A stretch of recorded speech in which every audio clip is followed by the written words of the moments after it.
So guys, dito tayo sa sa office ni Emma. Ayan, so hinihintay pa natin siya. Ayan, so nag-OT ulit siya. Valid nag-start siya ng 11 AM. So kakarating lang natin. Then sabi ko nandito na kami sa labas. So bali yung OT niya pala guys is 11 AM hanggang 5 PM. So ilang oras yun? 6 na oras din yun ha. Ayan, so hintayin natin guys si Emma. Kasi nag-text na rin naman ako. Sabi niya okay, nag-okay lang siya. Nag-thumbs up lang siya sa atin. Siya ni Zion. A few inches later. So yun guys, nandito na yung asawa ko. Balot na balot oh. Siyempre kanina tayo, commute kaya kailangan may protection. Mainit na ngayon no? Oo nga, mainit na. Magtatanggal na. Oh, 18 ngayon guys, 18. Kala ko kanina kaya natanggal ako, 4. natanggal din ako ng sweatshirt. Okay guys, so ngayon ay habang papunta tayo guys sa birthday party again. So makikikain na naman tayo. So inimbitahan tayo guys ng isa sa mga subscribers natin Ito yun, I'm actually pumunta sila ng event nung sa Spot Pinoy. Ayan, so nakakatuwa at yun, yung panibagong kaibigan na naman tayo. And si Zion. Yan, siyempre si Zion, tuwang-tuwa kay Zion, especially si Lola, si Nanay, no? Oo, tsaka si Mateo. Yan, tsaka si Mateo. Lalos lahat, buong pamilya nun guys, talagang nakakatuwa at lahat sila pumunta sa event. Yan, so puntahan muna natin ngayon, pero dadaan muna tayo ng store kasi meron lang tayong bibilin. Okay. Alright, so let's go!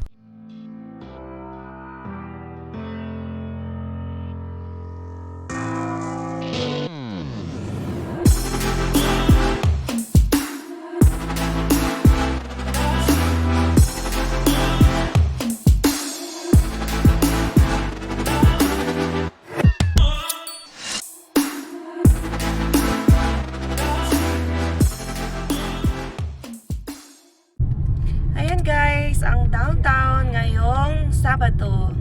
Ang ganda no? Hindi masyadong traffic. And napakaganda ng weather. So very perfect lang. Yung kanina, nung nag-commute ako, malamig pa. So kaya tayo naka-jacket. Pero yan ngayon ay super ganda. Ayan, so hello again. I'm back. Alright. Dito na naman tayo sa kotse. Dito na naman tayo syempre sa kotse kasi syempre time saver since malayo na naman ang ating pupuntahan. I think 20 minutes kasi northeast yung place nila. Yan, pupunta naming birthday. Yan, na-invite tayo. Ang na-invite talaga ay si Zion kasi playmate niya yon.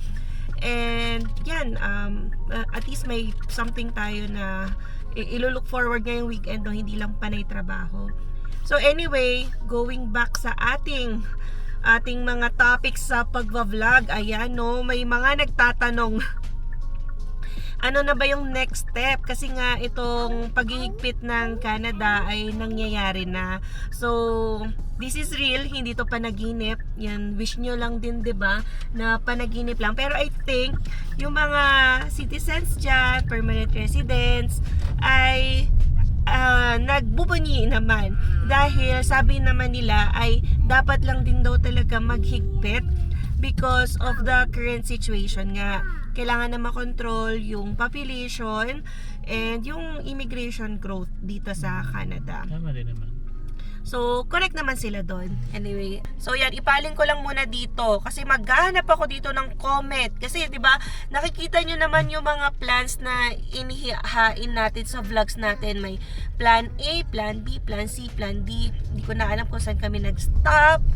Ayan. Ngayon, sabi daw, may idagdag na raw kami sa plans na yon. Jump nga tayo daw sa plan U. Isipin nyo ano yung plan U. Diyos ko. Plan U. Plan uwian na daw. So sabi daw, umuwi na lang daw tayo. Yan, you consider daw na lang ang pag-uwi kasi parang mararamdaman mo na naghihigpit talaga yung Canada and not welcoming as before. So, ayan, mag-react tayo sa comments din. Hindi kami nakaka-reply guys, sobrang daming comments din. And yan, sa nakikita nyo rin nga, may nag-comment na rin na yan, minsan nahuhuli kami ng upload, lalo na sa balita, dahil super busy nga. Alam niyo, nakaka-vlog na lang din ako dito sa sakyan pag mahaba yung biyahe. So anyway, ayan. Uuwi na ba tayo, guys? Uwi na. Uwian na. Pack up na ba? After lahat ng sakripisyo, after lahat ng investments, pagpupuyat, paghihirap, and then lalo na yung inilabas nating pera sa tuition. So pack up na ba at susukuan na ba yun? So marami na rin tayong natiis dito sa Canada for 2 years. Pero with all the changes talaga ay, ayan, tinatanong daw ba plan U ay pag-uwi. Alam nyo, honestly, ito sasabihin na namin, isa na yan sa plans. So kahit hindi na yan sabihin or i-recommend ng mga nagko-comment, ayan o, ni-recommend siya ni Cherry Bow, uwi na lang kayo, iwas stress ba? Kasi parang nakaka-stress yung balita. And then, ito, kay Kuya Tagumpay Manalo, ayan, sabi niya, wala bang plan U, uwi na lang. Ito na kuya, ito na po. Plan U. Tapos sabi ni Daily Cat Dos, uwi muna ng Pinas mga brads, masarap dito, maraming Pinoys. Syempre, maraming Pinoy sa Pilipinas, guys. Automatic. Pero, yun nga, nakukonsider na rin talaga naman namin yung pag-uwi as one of the options. So, hindi lang naman yun yung only option namin. One of the many options. Dahil, syempre, wala naman tayong privilege or entitlement dito talaga sa Canada na magtagal or magstay hanggat wala tayong permanent residency or hindi naman din tayo citizen. So, kung uuwi din talaga. Yeah, if ever naman guys na uuwi kami, si Emma naman may babalikan yan. Ako naman siguro, sabi ko kay Emma, so within 3 years namin dito, I mean next 3 years na pag na-approve yung ano na ipon, then siguro balik ulit sa business. Ganun lang naman yun eh. Ipon lang muna ng 3 years, siguro naman kahit pa paano makakaipon tayo ng konti at makabawi dun sa pinag-tuition nga. Okay lang yun, tanggapin natin. Yes. Basta si Emma, sure yan, may babalikan yan. Grabe naman yun. Pero syempre, ayun, dapat din talaga may mga options tayo going back. Pero yun, ang nakikita kasi namin, di ba, kung maghigpit ng tuluyan at wala na talaga tayong options, ay, yun, inaantay na lang din kasi namin yung approval for PGWP, which we are expecting din sana, yan, kung papalarin 3 years naman kasi 2 years naman tayo nag-aral dito. So may 3 years work permit pa na pwedeng ibigay sa amin, and yun, within that time period we will see kung ano man yung mangyari.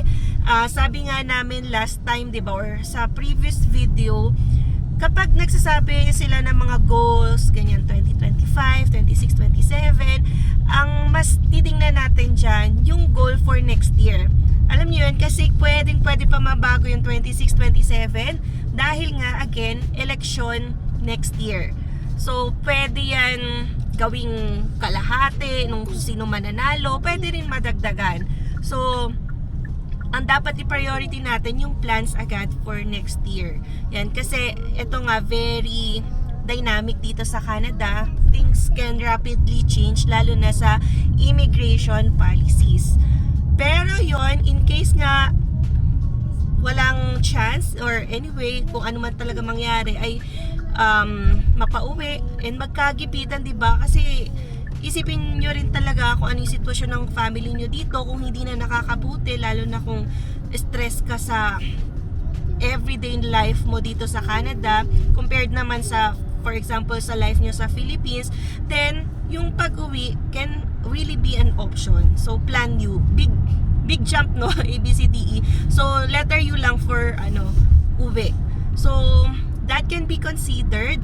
Pero yun nga, within the 3-year period naman na pwedeng i-grant sa atin for work permit, iniisip ko naman na pwede na tayo mag-ipon. So whatever happens, may ipon tayo dito. Kung mapauwi, yan, ready rin tayo. Lalo-lalo na guys, ang mahal ng ticket pauwi. So dapat hindi lang ticket ang may ipon mo. So yung ipon na pwede kang makapagsimula, whether businessman or kung ano man plans nyo in life. So syempre may kanya-kanyang plans tayo sa ating families. So yun yung naiisip namin kung tatanungin kami, and walang etchos yun. Napag-usapan na namin ni Alvin yun na pwedeng mangyari, umuwi, di uwi. So yun guys. Dati tinatanong ko pa si Alvin, uwi ba tayo? Sabi niya, hindi, ganyan. Tapos nung naglabas na nga itong news na to, alam na naman natin na Ito narinig ko na si Alvin ngayon na sige, pwede na tayong umuwi after 3 years. Kung yan. talagang Oo, talagang yun. wala na tayong Kung wala na. choice. So, ibig sabihin, naaapektuhan din talaga yung desisyon natin ng bawat announcement na nangyayari. So, yun. Marami pang pwede mangyari, guys.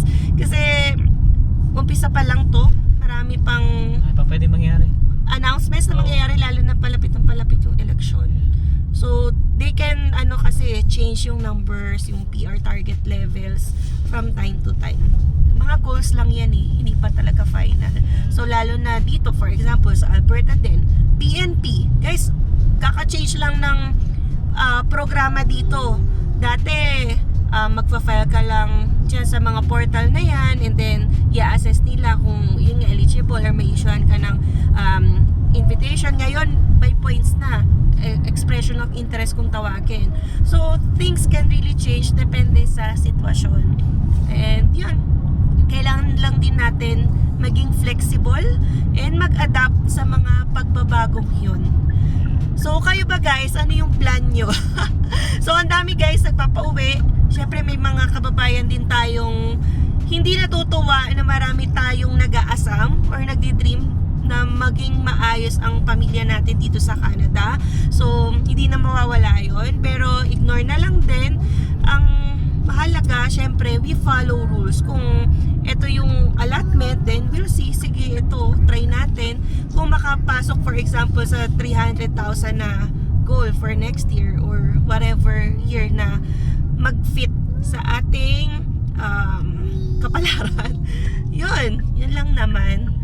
Pero lang, ako naniniwala ako, makukuha natin yan. Oo naman. Focus lang Kaya sa yan. goals. Kaya yan. And yun, may nagsasabi pala, shift na daw sa nursing kasi nga very in demand. Yan, sabi nga Ikaw baby, ano sa tingin mo? Di may nag-comment din na Halimbawa sabi, lang, dumating sa point talaga na ganyan na, no? hindi, kasi baby, nakakontrata ako. Contract tong articling ko dito sa law firm. So, ayoko mag-breach ng contract. Napakabait na ng lawyers na nag-extend sa akin ng offer na to. So, within the 3 years naman di ba 3 years for example yung PGWP, then kung wala talagang pag-asa kahit maging lawyer, then we can shift after. Pero as of now, nasa kontrata tayo, hindi. Tapos may nag-comment kasi na kung kaya ko daw balunukin yung pride ko na hindi maging lawyer at mag-nursing na lang. So sa akin, guys, di ko na sinagot yun. Pero hindi lang ang pag-nursing. So being a lawyer or being a nurse, parehong noble professions yan. So nasa na lang yan, personal perspective, personal choice. So walang mas lamang sa dalawa. So parehong marangal na trabaho yan. Pareho kung gusto. It's just that ito yung current ko. Ako naman, sa ganyang sitwasyon, hindi ko pipilitin si Emma na mag-stay dito or mag-shift ng nurse, magiging nurse. Kasi ako naman, if ever nga, sabi ko kasi, if ever bumalik pa kami ng Pilipinas, lawyer pa rin siya doon. May trabaho pa rin talaga siya doon. So, hindi mawawala yung responsibilidad niya pagdating sa trabaho. So sabi ko na nga lang kay Alvin, i-treat na lang natin to. Bakasyon. Plan you. Ay, bakasyon. Tapos, dito tayo nag-grow, dito tayo naka-build ng friends and communities din. Hindi naman bad yun.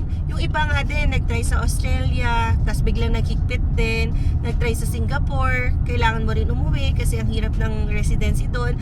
So, maraming nangyayari. Siguro nag-vlog lang tayo kasi siguro ito yung nakikita, pero I think normal lang din yon if ever talaga hindi maging ayon sa iyong plano ang mga nangyayari, then uwi, then plano ka na lang ulit. Yeah. Alright, so yun lang naman.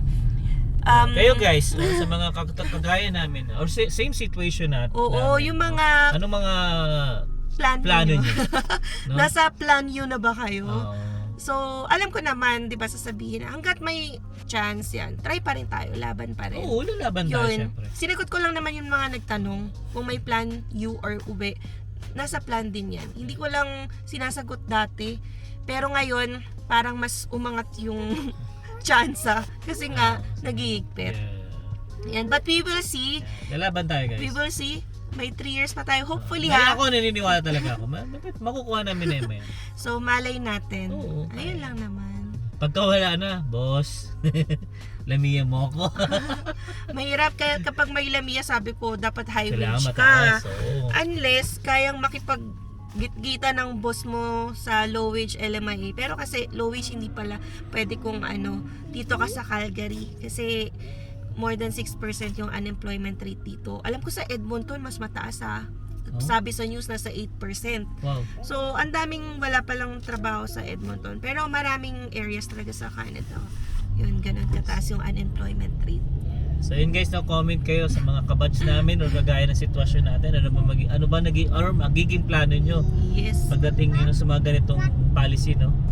Yan. Mahirap mag-plan talaga ng solid. Kaya sabi ko, yung mga ideas lang, so nasa isip namin yun. Di, sige, share natin. Pero hindi naman kami yung uuwi na ngayon dahil nag-announcement. So hindi pa. Laban tayo. Tingnan natin. Tingnan natin ang mangyari. Alright, so yan. Medyo malapit na tayo guys dun sa aming pagbibilhan, ano? May Right. dadaanan lang kasi kaming store. Yes. And yan, enjoy muna tayo ngayong weekend. Dahil, ayan, pagod na naman tayo sa trabaho. So, time to relax, unwind. Later, magdi-Disney ako or Netflix. Ayan, yun lang Bukas naman yung may household tayo. Oo, may Ayan. ano nga pala kami. Pang-refresh. Couples for Christ din. Renew ng faith. Yes. Alright, so I guess hanggang dito na lang muna guys, no? And yeah, we'll see you again on the next one. Peace!